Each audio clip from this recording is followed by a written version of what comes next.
Mattinata di passione per gli automobilisti a Treviso, un bus alimentato a metano va a fuoco in tangenziale, nessun ferito ma traffico paralizzato, lunghissime code in tutta l'area sud della città.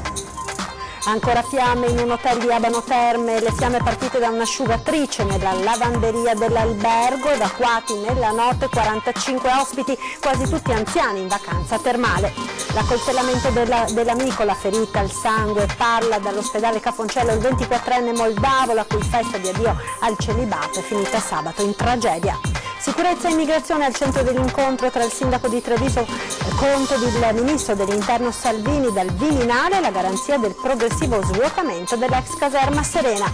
Respinta dalla Cassazione la richiesta di trasferire da Vicenza a Trento il processo per il crack della Banca Popolare di Vicenza.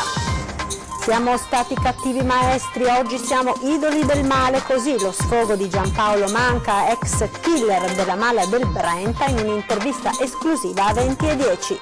Raduno della sezione alpini di Treviso il prossimo fine settimana nel Sacrario di Fagre della Battaglia e sarà quest'anno un raduno davvero speciale in occasione del centenario della Grande Guerra. 100 trombe suoneranno il silenzio. E buongiorno, ben ritrovati con la prima edizione dei nostri telegiornali. In primo piano la cronaca da Treviso, perché è stata una mattinata di paura e di passione quella di oggi per l'incendio che ha divorato un autobus della MOM sulla tangenziale di Treviso. Nessun ferito, ma tangenziale chiusa e città praticamente paralizzata. Sentiamo.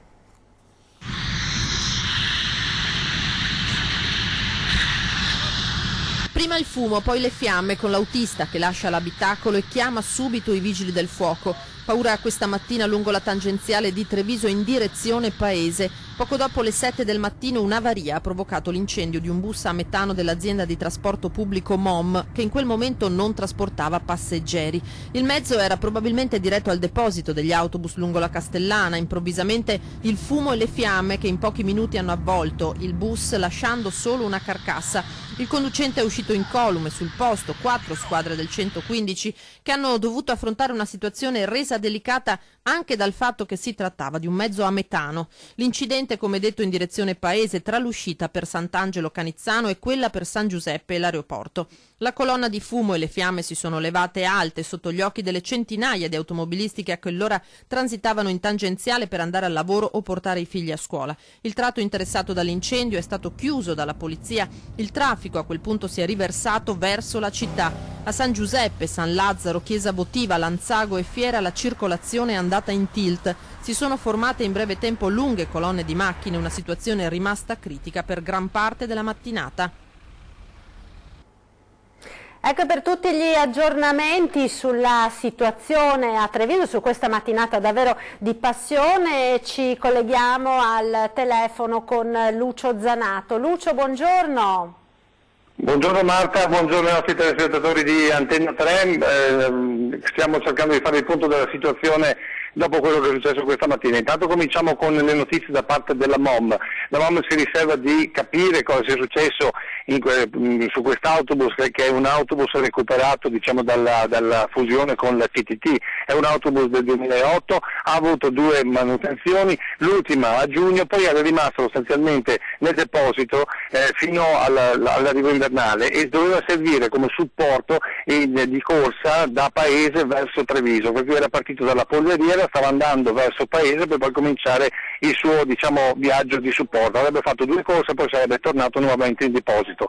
Cosa sia successo lo stabiliranno i periti. In ogni caso la dinamica è stata che l'autista a un certo punto ha visto che stava venendo fuori del fumo dal motore, pare, quindi è sceso con l'estintore, quando ha visto che non poteva più fare nulla si è spostato.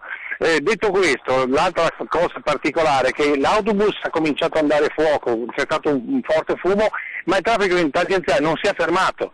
diversi diciamo così, testimoni dicono che a un certo punto per bloccare il traffico, perché la gente si fermasse di fronte a questo incendio, ha dovuto mettersi di fatto di tramezzo un camionista che ovviamente aveva capito il pericolo. Questo per quanto riguarda diciamo così, la situazione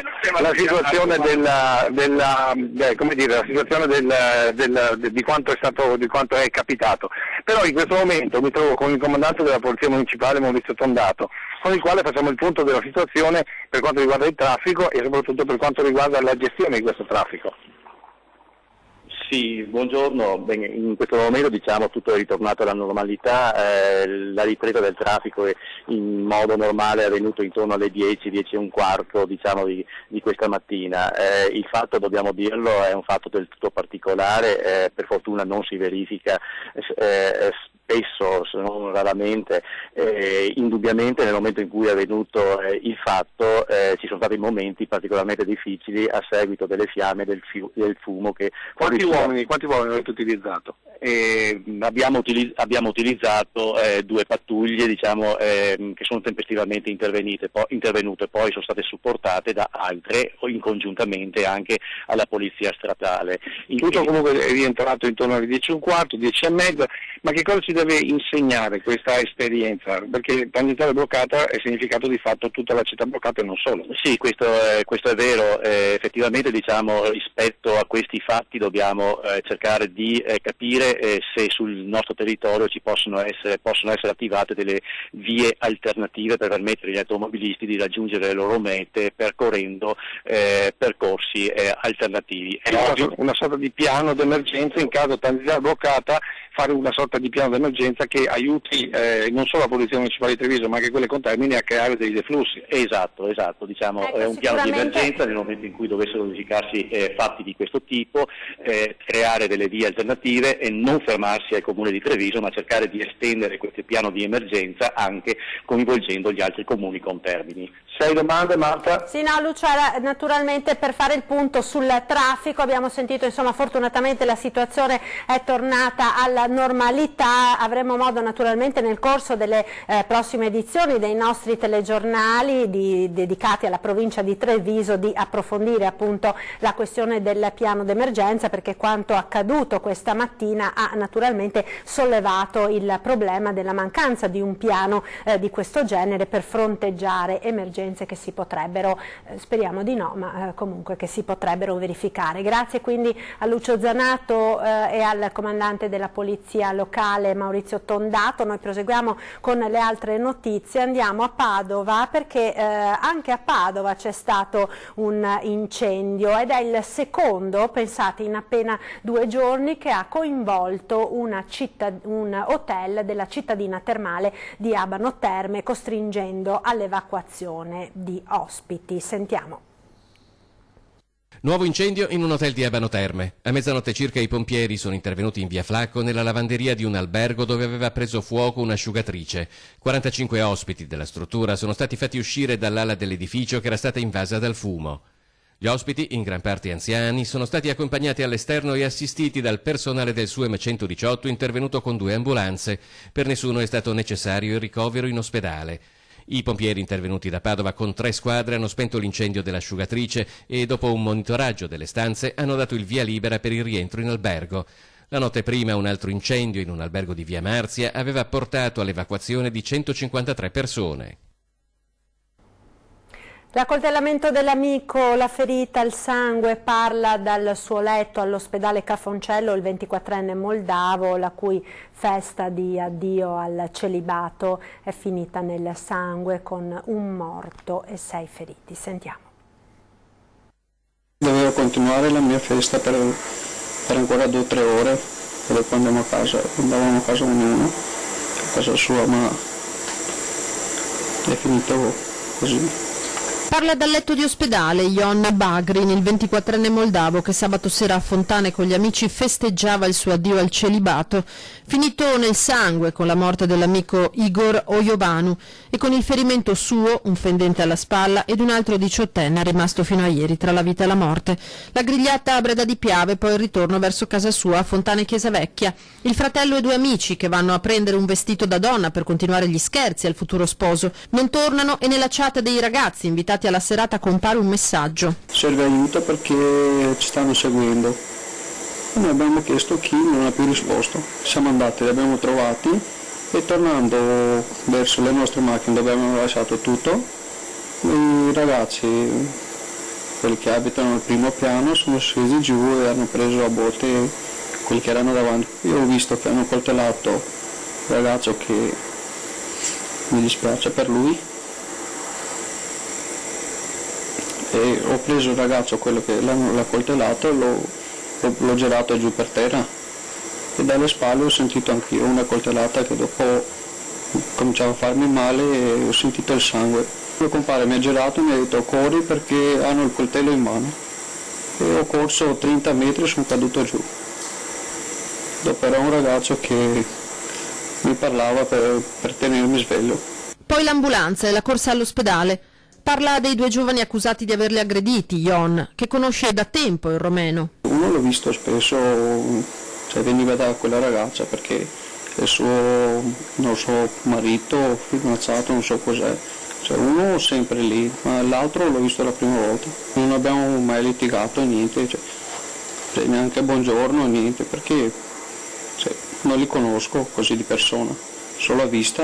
Il 24enne non sa spiegarsi la loro furia, nega che siano stati lui e i suoi amici a provocarli, men che meno ad aggredirli. Non so cosa dire, non è una roba normale questa. Ma secondo te potevano essere sotto l'effetto di qualche sostanza, di droga? Non saprò dire io cosa avevo, perché se hanno fatto queste robe ovviamente non è una roba normale, perché uno normale non farà queste robe. La cerimonia religiosa che pianificava con la moglie Diana, già sposata con rito civile, è rimandata chissà quando. Troppo sangue, troppo dolore. Quando ieri i suoi genitori gli hanno detto che Igor non c'è più, ha avuto un malore. Lui era il mio amico. Non mi dispiace per lui. Ed il sindaco di Treviso Mario Conte ha incontrato questa mattina a Roma il ministro dell'Interno Matteo Salvini per parlare di sicurezza appunto, ma anche di immigrazione e polizia locale. Sentiamo le parole del primo cittadino all'uscita dal Viminale. Oggi ho avuto la fortuna di incontrare il ministro Salvini, che ringrazio per la disponibilità, è riuscito a trovare del tempo per la città di Treviso, perché tanti temi che sono stati affrontati dalla situazione della presenza degli immigrati nel nostro territorio, che mi ha garantito che sarà in continuo calo, perché gli sbarchi sono diminuiti, quasi azzerati, e quindi anche il riflesso sulle città sarà sicuramente positivo. Abbiamo visto che Oderzo ha cominciato lo svuotamento e sono convinto che piano piano si arriverà anche a un lento svuotamento della caserma Serena e di tutti gli hub nel territorio comunale. L'altra grande partita è stata quella della Polizia Municipale. Grazie al nostro comando abbiamo portato un documento con alcune richieste di modifica per capire fondamentalmente qual è il destino della polizia locale e come viene inquadrato, perché se devono essere a supporto delle forze dell'ordine è giusto che abbiano gli strumenti per difendere i cittadini e difendere se stessi. Poi tutta un'altra serie di modifiche che abbiamo elencato in un documento fatto appunto con la polizia locale, è stato recepito dal ministro Salvini e ha dato anche la disponibilità a modificare proprio il decreto Salvini, il decreto sicurezza, che prevede tutta una serie di limitazioni per le città sotto i 100.000. Il ministro ha dato garanzie che da questo punto di vista si può ragionare perché anche Treviso possa essere inserita all'interno di quel decreto. Quindi un ottimo risultato per la città di Treviso, un grazie ancora al ministro Salvini, soprattutto per il grande lavoro che sta facendo per il nostro paese, per la nostra regione e per la nostra città. A Vicenza ora con il crack della Banca Popolare di Vicenza, perché la Cassazione ha deciso che il processo resterà nel capoluogo berico. Sentiamo. Sì, buongiorno, dalla redazione di Vicenza. Crack BPV, la Cassazione ha respinto la richiesta di trasferire da Vicenza a Trento il processo per la Banca Popolare di Vicenza. La difesa degli imputati, lo ricordiamo, tra i quali l'ex presidente della banca Gianni Zonin e i legali degli ex vice direttori Emanuele Giustini e Paolo Marin, avevano avanzato la richiesta di spostare il processo, sostenendo che nella città d'Erica non c'era un clima sereno per affrontare il dibattimento. La Suprema Corte ha però dichiarato inammissibile la loro istanza, una notizia che è stata presa in mattinata con soddisfazione dalle associazioni che seguono i tanti risparmiatori truffati dall'istituto. A Chioggia ora con la cronaca, perché un uomo in evidente stato di alterazione ha aggredito 6 agenti di polizia. La denuncia è del sindacato. Sentiamo al telefono da Chioggia Ilaria Marchiori. Buongiorno da Chioggia, dove un uomo nudo, alterato e violento, con ogni probabilità perché sotto effetto di stupefacenti, se l'è presa con le forze dell'ordine. Questo dopo l'allarme lanciato dai residenti della zona che si lamentavano per la confusione che stava facendo distruggendo la casa. Quando sono giunti sul posto, gli agenti di polizia del commissariato di Chioggia, 6 in totale, hanno faticato a tenerlo a bada, tanto era scatenato. Di lì ne è nata una vera e propria battaglia, durante la quale l'uomo è riuscito tra l'altro a tenere a bada tutti gli agenti, nemmeno lo spray urticante è riuscito a neutralizzarlo. Alla fine sono comunque riusciti a domarlo, ma i 6 agenti sono rimasti feriti con prognosi che vanno dai 5 ai 20 giorni, ma i tempi di guarigione per alcuni potrebbero anche essere più lunghi. Pesante la reazione del sindacato di polizia. Di fronte a questo episodio ha commentato Mauro Armelao, segretario generale regionale Veneto FSP Polizia: non si può rimanere in silenzio e ancora una volta a gran voce ci appelliamo al ministro Salvini, che sappiamo essere estremamente sensibile ai problemi delle forze dell'ordine. La richiesta del sindacato, lo ricordiamo, è quella di estendere anche la dotazione del taser a tutti gli agenti delle volanti, anche a quelli deputati al controllo del territorio, proprio per cercare di evitare che possano succedere ancora episodi come questi e che si possono anche concludere in maniera peggiore. Da Chioggia è tutto, restituisco la linea allo studio. E torniamo a parlare della vicenda del leoncino imbrattato a Venezia, perché una delle studentesse ha scritto una lettera di scuse. Ci aggiorna Tommaso Stoppa da Venezia al telefono.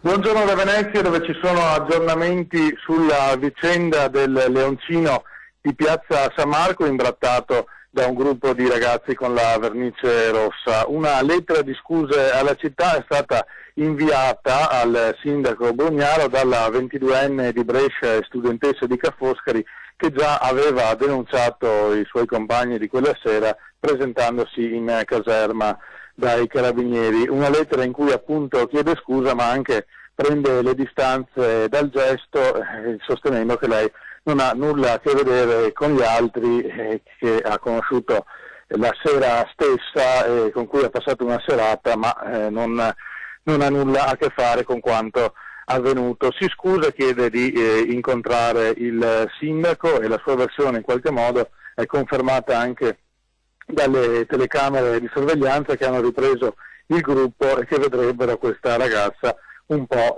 defilata.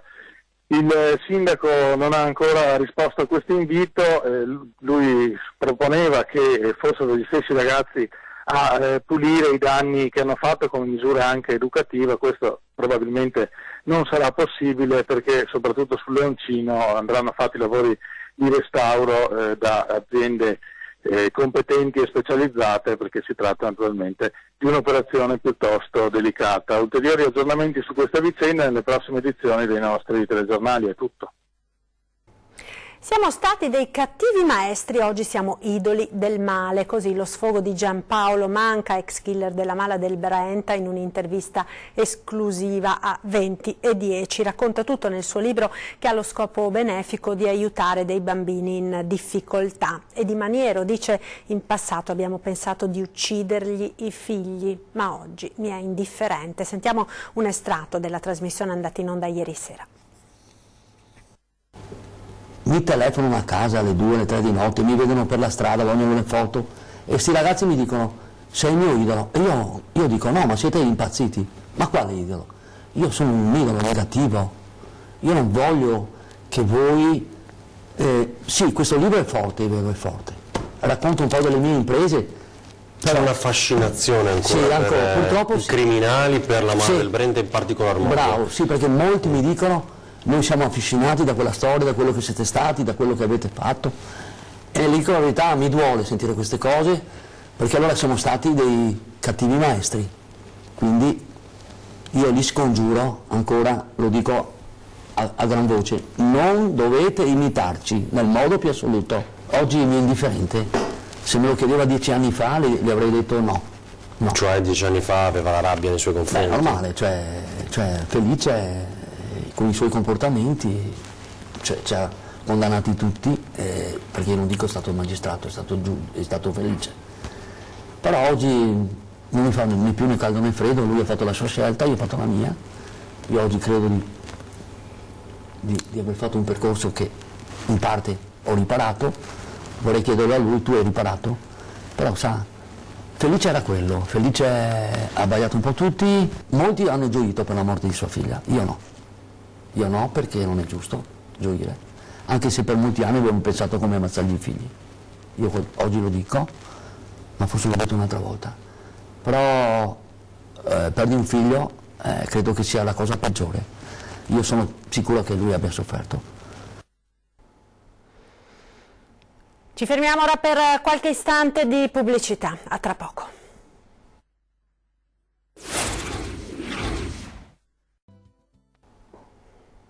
Ed eccoci nuovamente in diretta con il telegiornale del Veneto, prima edizione, ancora cronaca da Padova, non paga lo spacciatore, minacciato un operaio di Piove di Sacco, sentiamo. Aveva accumulato un debito ingente con il suo spacciatore abituale, 3.400 euro, per regolari forniture di cocaina, un operaio di 35 anni di Piove di Sacco. Quei soldi non riusciva però a pagarli e lo spacciatore, un albanese di 41 anni, era arrivato a minacciarlo di bruciarlo vivo se non gli avesse consegnato il denaro subito. Disperato, l'uomo si è rivolto ai carabinieri di Casalserugo, che si sono presentati all'appuntamento per la consegna di una parte del debito, 600 euro racimolati dall'operaio, in un casolare di via Argine Destro a Pontelongo. A quel punto per l'albanese è scattato l'arresto con l'accusa di estorsione aggravata. Il medico di base e sindaco di Santa Lucia di Piave nel Trevigiano, Riccardo Zumski, ha annunciato attraverso i social network che scriverà le prescrizioni per i suoi 1500 assistiti in lingua veneta della sinistra Piave. Lo ha precisato lo stesso Zumski, spiegando che la maggior parte dei pazienti comprende meglio la lingua madre e che comunque il nome del farmaco con il principio attivo sarà correttamente formulato in italiano. Secondo il professionista non esisterebbe alcuna norma che impone ad un medico di annotare le proprie indicazioni in lingua italiana e che l'unico obbligo è quello di farsi capire correttamente dal paziente. Il caso sarà affrontato nel prossimo Consiglio dell'Ordine dei Medici. Ed ora parliamo di alpini con il raduno sezionale di Treviso che si terrà quest'anno nel Sacrario di Fagarè della Battaglia e sarà davvero un raduno speciale. Sentiamo perché.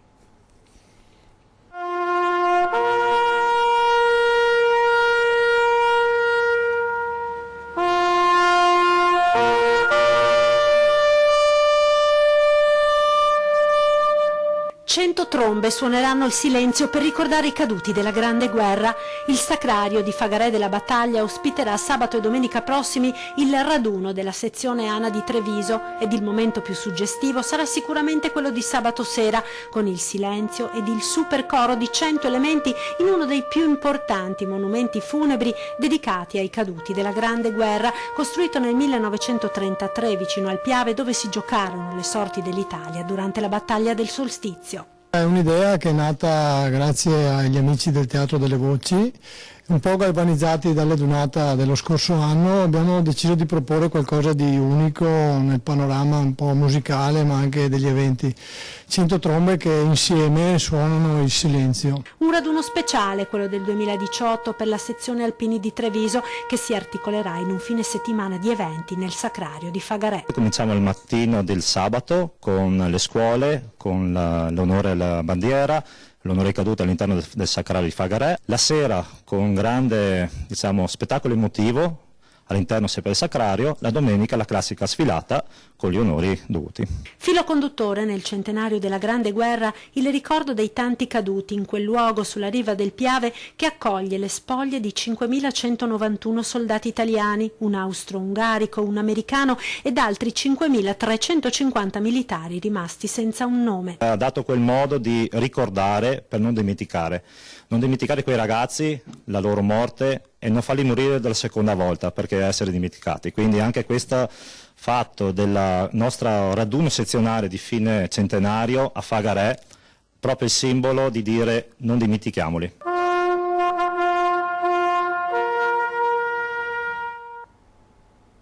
Ed era questo l'ultimo servizio per questa prima edizione dei nostri telegiornali. Noi ci rivediamo tra pochissimo con ore 13. Oggi si parlerà di ictus, le cure e la riabilitazione con il dottor Angelo Lucangeli, direttore del Dipartimento di Riabilitazione dell'Ospedale di Territorio dell'ULSS 4, e il dottor Luca Valentinis, direttore dell'unità di neurologia sempre dell'ULSS 4. E poi vi ricordo la nostra programmazione: questa sera 20:10 Enrico Zanetti sarà ospite di Ferdinando Avarino, l'ex vice ministro all'economia, per commentare le ultime notizie sulla manovra del governo tanto attesa dagli italiani e anche naturalmente dai veneti. E poi in prima serata anche questa sera torna il grande calcio su Antenna 3 con la Champions League, di Qui Studio a Voi Stadio, l'atteso programma,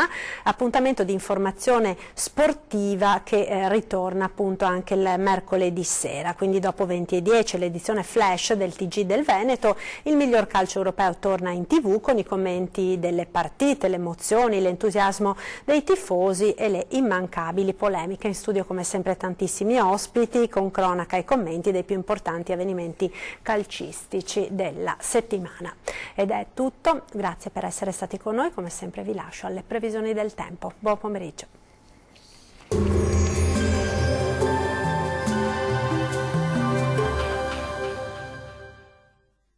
Ben ritrovati al meteo di Antenna 3. Sarà una giornata all'insegna del bel tempo, ma vediamo il dettaglio di mercoledì 3 ottobre. Sul Veneto sarà asciutto e stabile ovunque. Sarà anche ampiamente soleggiato su tutti i settori. Il cielo si presenterà sereno o al massimo velato un po' ovunque, salvo per occasionali ma innocui addensamenti.